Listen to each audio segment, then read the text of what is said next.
Good morning, students. I welcome you all in the second video session of English. As you know and remember very well, we have started new chapter, The Wolves of Carnogres, and it is the second part of the story. So let us know and enjoy what is in the second part, in the middle part of the story.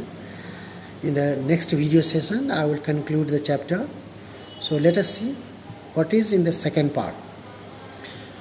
This is what here the part of the story that is on page 79 and 80. 79 and 80 page, the content that lies here I am going to share with you, and related to this I will explain you question answers as well. What is the content of this part here? You please pay attention and try to understand it. The Baroness was angry at the disrespect shown by her governess. She made it clear that she did not believe that Amélie was a reliable source of information concerning family histories. And in reply, Amélie said that she herself was a Carnogres, means she was belonging to Carnogres family. When the family became poor and she had to earn a living by teaching children, she took a different name. However, her grandfather had spent a lot of time in the castle, in the palace, when he was a boy. Besides, her father had told her all the family legends, stories, and she cherished and she enjoyed them in her heart. When the Baroness hired Amélie, means she was working. The Baroness was what here the now new owner of castle of Carnogres family now, and she had hired Amélie. Amélie was working. Amélie did not know that her mistress would eventually, at last, take her to the castle where her family had once lived. She told the Baroness that she would rather have gone anywhere else. Here, when Amélie had left the scene, the Baron commented on her impertinence, means on her ways and manners of disrespect for them, and the Baroness decided that she would terminate her employment as soon as the New Year festivities were over. She did not want to fire Amélie immediately because her services were needed for the busy days that lay ahead. Neither the Baron nor his wife believed what Amélie had said. They did not express their disbelief while she was present, but as soon as she left, they indulged in sarcastic.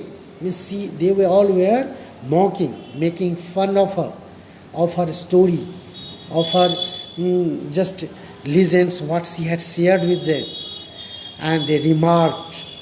However, Conrad had noticed that Amélie had tears in her eyes as she spoke when she was telling about the castle, about Carnogres family, about herself, how she came in that castle. Then, no doubt, he saw that there were tears in her eyes. Now, the closing days of December were exceptionally cold, very cold, extremely cold that year, and Amélie became seriously sick and could not perform her duties. The Baroness was angered because her sickness came to such an inopportune time, inappropriate time. She wished that she had terminated Amélie's appointment before she became ill. All of a sudden, dogs began barking fearfully. Wolves were prowling about in great numbers. They all began to howl.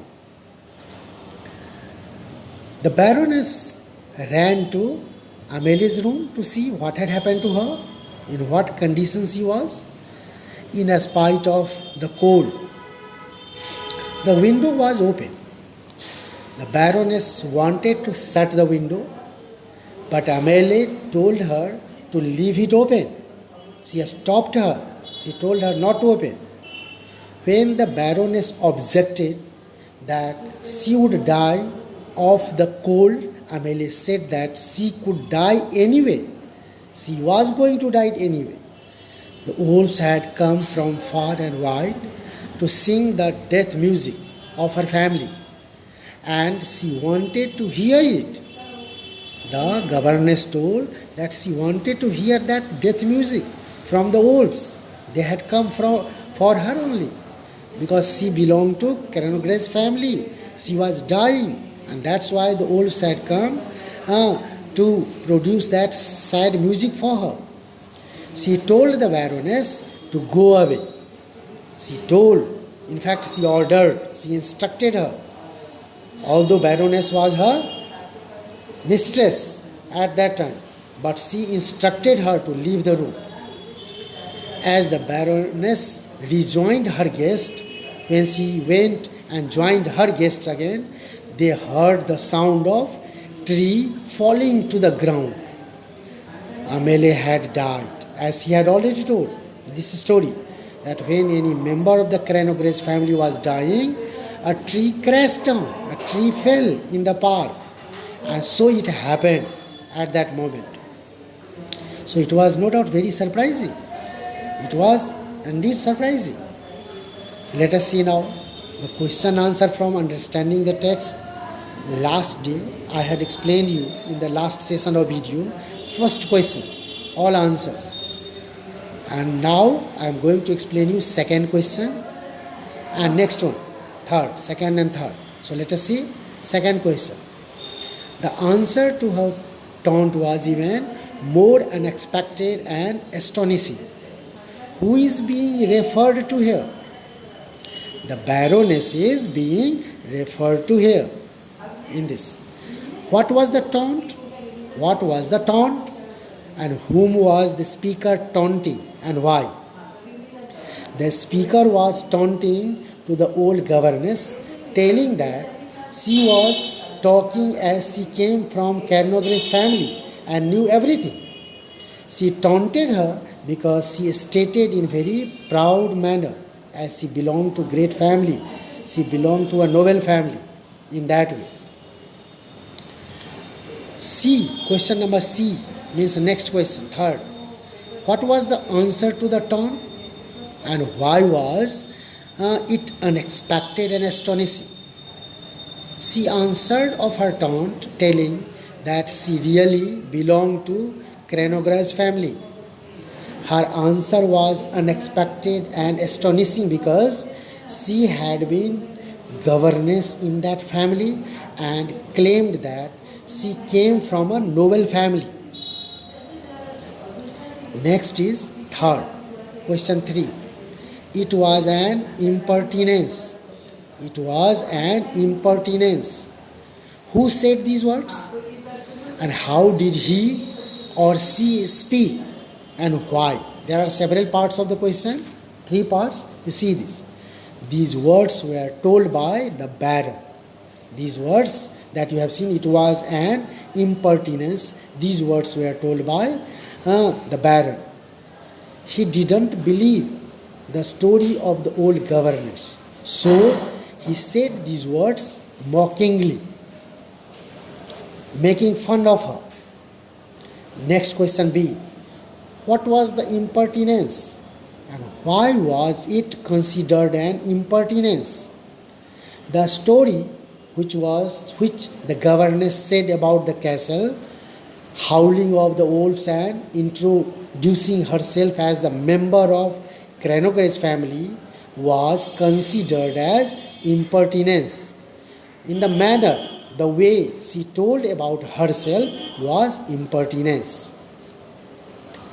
So this was what here, students, all about the second part of the story, middle part of the story. and I will explain you this part of the story line wise, and I will explain you here, and certainly you will enjoy it. So you go through whole story, learn all new words, and write down all these question answers I have explained to you right now in your copy, and learn them minutely. Thank you, students. Thank you.